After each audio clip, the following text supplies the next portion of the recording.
to the NBA and have more money doesn't mean you stop parenting and stop caring about them. And you guys, I'm excited for you all, but you really haven't done anything yet. But that's exciting, right? All the work is in front of you. If we were still going to be in this facility, you'd see Steph Curry over there after every practice. You'd see Klay Thompson. You'd see all these guys. Right here is where Draymond Green works on his game, where we're standing. There's a basket behind us right here. Those are the things you need to learn if you don't already. But we're excited as an organization and thrilled to see. I mean, Summer League starts in about 3 hours. So it feels like. I think we start on July 1st. Is that right? So enjoy it. Enjoy it. It's a basketball game. You guys are one of the 3 of the lucky few that get to play at the highest level. So take advantage of it. So Eric, let's start with you. The draft night is always a big night, and you hear your name called, and it's with the Golden State Warriors. And now you're here. We're going to have your jersey here in a minute, and that kind of realization of making the NBA and coming to a team that has set kind of the highest standard. Give us the thought coming from Villanova and getting ready to be a part of Dub Nation real quick. It means a lot. I mean, I actually told my parents during this whole draft process I wanted to come to the Warriors. So, I mean, everything ended up working out, and I just appreciate it. I mean, it's all a blessing. Just to be able to hear your name called during the draft is a very big blessing. Warriors drafted a couple guys with good NCAA experience. Villanova had some excellent runs there, and you hit a huge shot for Michigan in one of your championship runs, a 30-win team, making it to the Final Four. Jordan, give us an idea. I keep seeing these game-winning shots, and they call it a pool party. You don't shy away from the big shots at the big time. I think just being able to step up in the big moments is something that I've always been able to do, especially at the younger age. But being able to do it as a freshman kind of put me on the map, and being able to have a last name that can resonate with the entire pool party thing, I think it's pretty cool. So Alan, your journey is the most interesting. You're the youngest player in G League history. You'll turn 19 in August.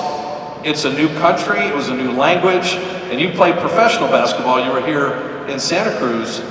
I was remarking about English, just language, city, culture, basketball at your age, and you said your teammates taught you a little bit. What's your thoughts here getting ready to join the big club?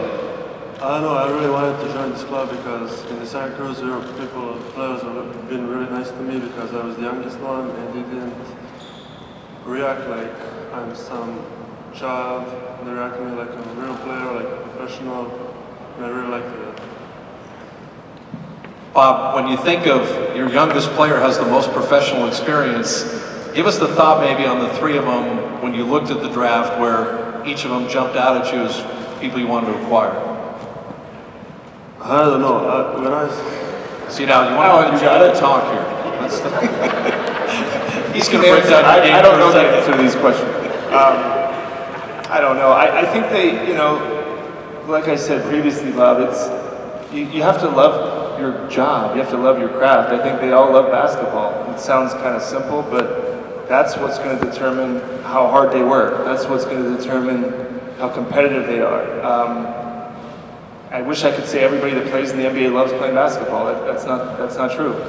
So you want to get guys that have a thirst for it, that would play for $5. I think all these guys love it. Obviously, Alan came over here, and I couldn't imagine learning a new language and a new culture, and traveling over to where he's from at that age. Obviously, for George, I was always scared. I couldn't make big shots. I can't even make them in a pickup game.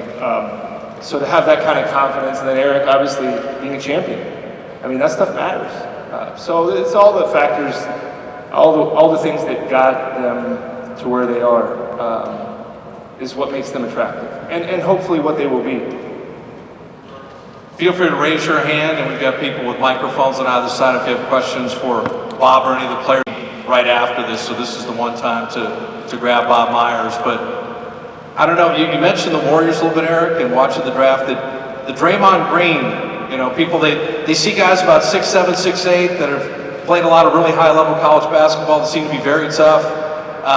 Keep an eye on Draymond at all? Is that someone that you were paying attention to?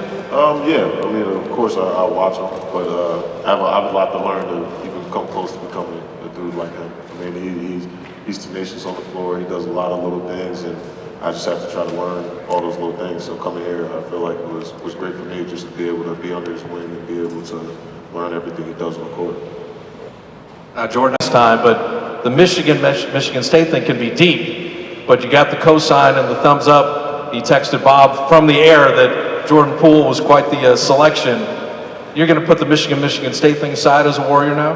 I think I'd have to, just being able to see how Draymond, he even said that I get the approval. It means a lot. You know how much he loves Michigan State and how serious he takes the rivalry. So being able to say that I'm somebody that he liked and gave a thumbs up and a cosign, it definitely means a lot. Alan, did you watch much of the Golden State Warriors while you were playing for the Santa Cruz Warriors? Did you check out any of the games at all last year?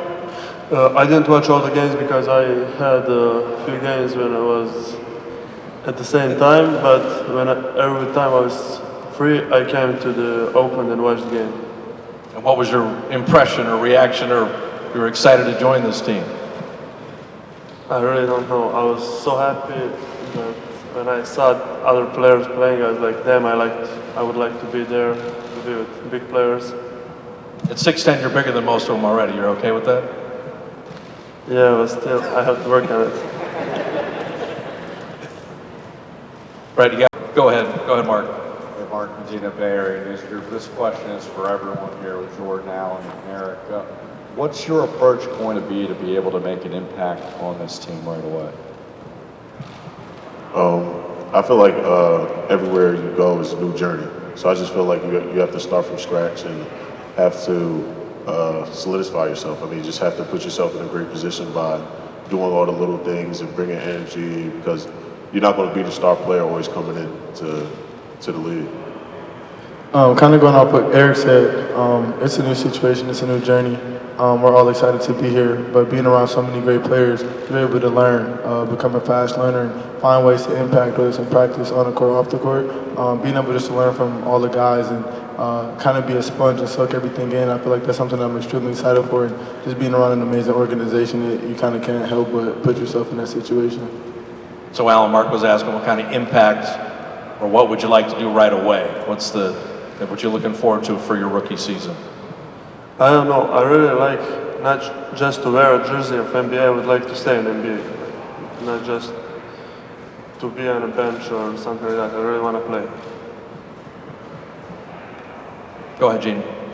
Hi, you guys from Associated Press. Along those lines, Bob has said that you guys may have a chance to make an immediate impact, and I know a couple of you are, efficient three-point shooters. Could you kind of each describe your playmaking style and just what you think you could contribute right away?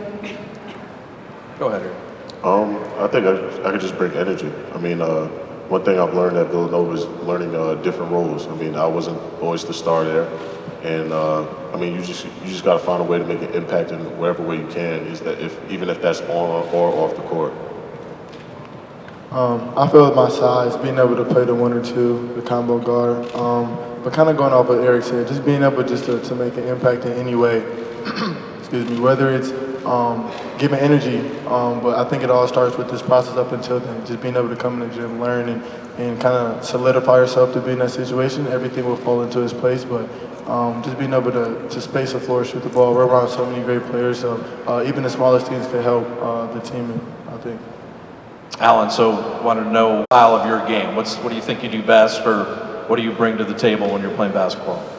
I think that I can shoot, and for the big guy, I can really dribble the ball. I can attack the bigger players.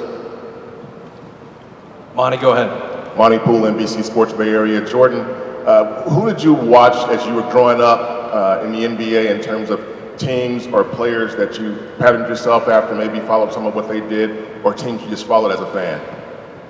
I watched Steph a lot growing up, just how he is be able to create space and get a shot off.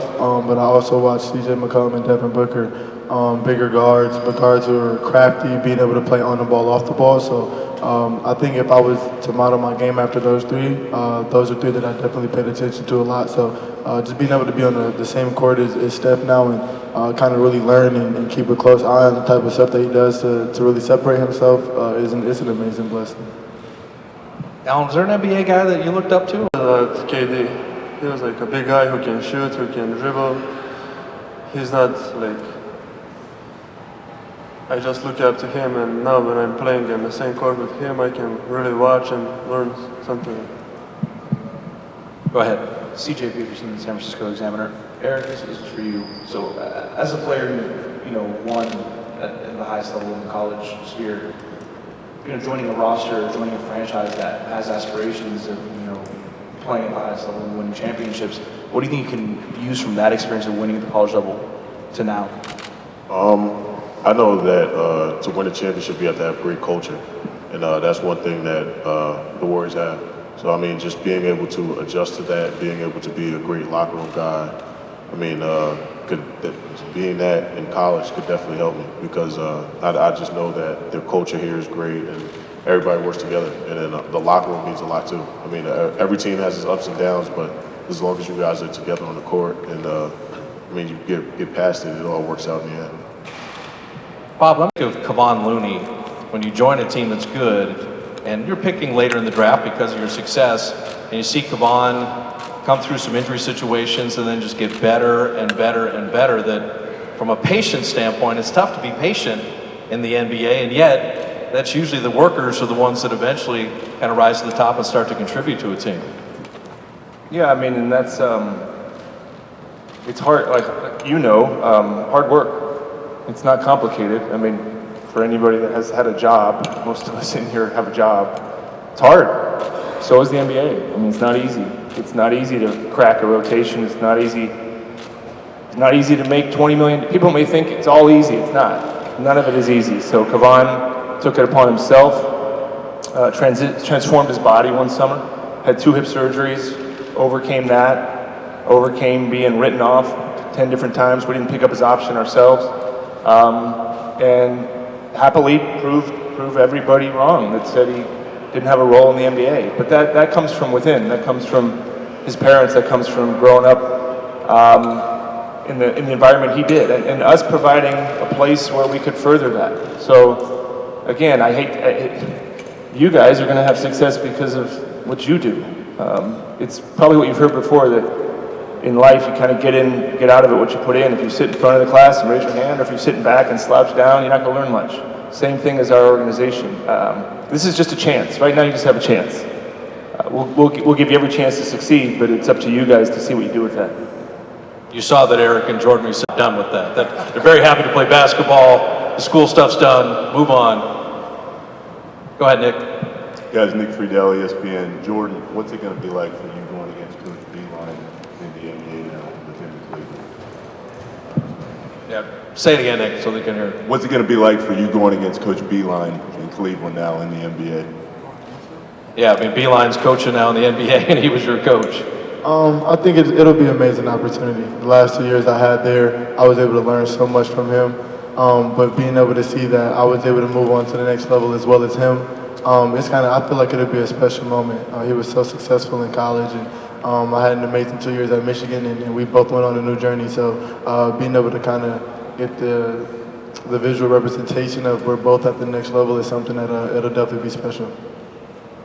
Eric, you mentioned you hadn't spent much time in the Bay Area, right? This is a whole big adjustment to new city. We built a new arena for you, so you can check that out too. But I mean, this is a whole new cross country and hang out here. Yeah, this is brand new to me. I mean, I've been in the East Coast my whole life, so being out here is kind of different. I mean, I've heard it's a lot slower than New York, but I appreciate it. I mean, I was training in California, and it was a lot slower, but it's everybody's a lot nicer too. Go ahead, Mark. Speaking of Coach Beeline, he described you as an overdose of swag. I was wondering what your take is on that. I think just coming in as a freshman, I just had a lot of confidence, and obviously I played with Mo Wagner, and he's a very interesting personality. So just being able to express yourself, be unique, and be who you are, and coming into the freshman scene and being able to be on such an amazing team, and being able to want the big moment and want to shine, I think that was something that kind of stood out to him. So by him being able to give you that compliment, it kind of took off in the media. So, I'll, I'll, definitely, I'll, definitely, I'll, definitely, I'll, definitely take it and absorb it for sure. Go ahead, Mark. This is a whole big adjustment to new city. We built a new arena for you, so you can check that out too. But I mean, this is a whole new cross country and hang out here. I think it'll be an amazing opportunity. The last 2 years I had there, I was able to learn so much from him. But being able to see that I was able to move on to the next level as well as him, it's kind of, Go ahead. Logan Murdoch, NBC Sports Bay Area. This is for each and every one of you guys. Bob said that Summer League, talking about Summer League, is less than a week away. What is something each of you guys want to accomplish going into Summer League? What do you want to accomplish in Summer League? I mean, you're going to play in Sacramento, you're going to play in Vegas for these first games as a pro in Summer League. What do you want to accomplish? Anything you're shooting for or you'd like to do? I don't look forward. I just wanted to play, just to enjoy the game. Just being able to play again. You know, we've been working out this entire process and working out with so many teams, being able to have a stable team and playing with guys that you'll be able to play with for the next couple of years. Being able to get the chemistry on the court and off the court is a big bonding experience, but just being able to go out there at the highest stage, but also being able just to play again. Playing the game is fun, so just finding a way to really just get back and get into the flow of things. Definitely be able to play out there, but also kind of want to win the championship just because it's how I am. Since we're going out there and everybody's competitive, I would like to win the Summer League championship. Bob, for the Summer League, has it translated all into training camp and stuff, or is it just to get the guys' feet wet for the big jump? You mentioned on draft night for Allen, the G League is not college. Summer League, is that the first splash for the younger guys just to get used to the differences?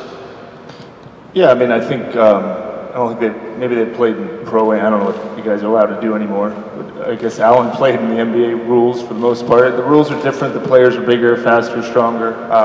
Yeah, there's a lot to learn. There's a lot to learn about, for us too, as a front office, our coaching staff, how they compete, how they interact with their teammates. I mean, we didn't get to be around these. I mean, Allen's a little different, but as far as Eric and Jordan, we're getting to know them and who they are.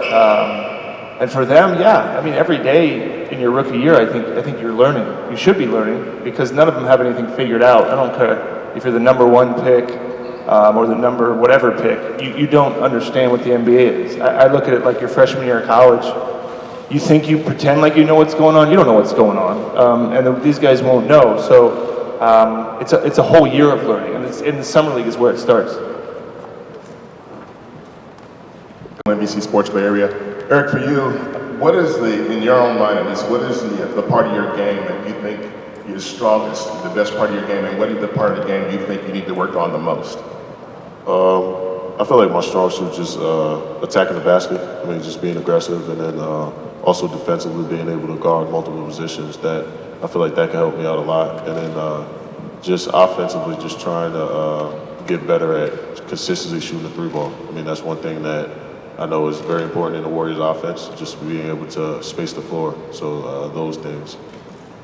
Go ahead, Nick.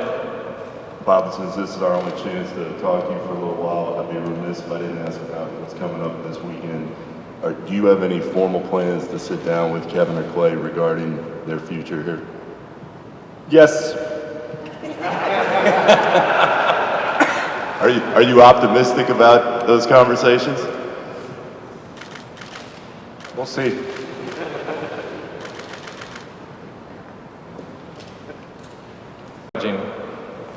I guess Bob, has Clay had surgery or has that been scheduled? I think it's been scheduled, maybe potentially this week, but I don't know the exact time or day, but that's what I'm hearing. Do you guys have any reason to pick the numbers that we're going to show in a second? Was there anything special about your Warrior number, Eric, or anything in terms of when you requested which number you were going to get with the Dubs? Just all the numbers I wanted to take them, so I had to, I had to choose one. So that was Jordan, for you? Yeah, I've had two for a while now, but obviously that's taken as well, so I just went up a number. Alan, your number? I wanted the number 9, but I chose the number 6 when I turned it upside down. It was fun. That might be the best place to end right there. So we're going to have the photo ops with the guys and Bob, then the guys separately. We'll separate the players so you can get them in groups. Bob has a meeting, but we appreciate everybody coming out. We will see you October 5th, Warriors-Lakers at Chase Center. We're going to see these guys in Sacramento and Las Vegas for the Summer League. Again, thanks for coming out, and these are the 3 newest Warriors, part of the Warrior family. Give it up for them as we finish up.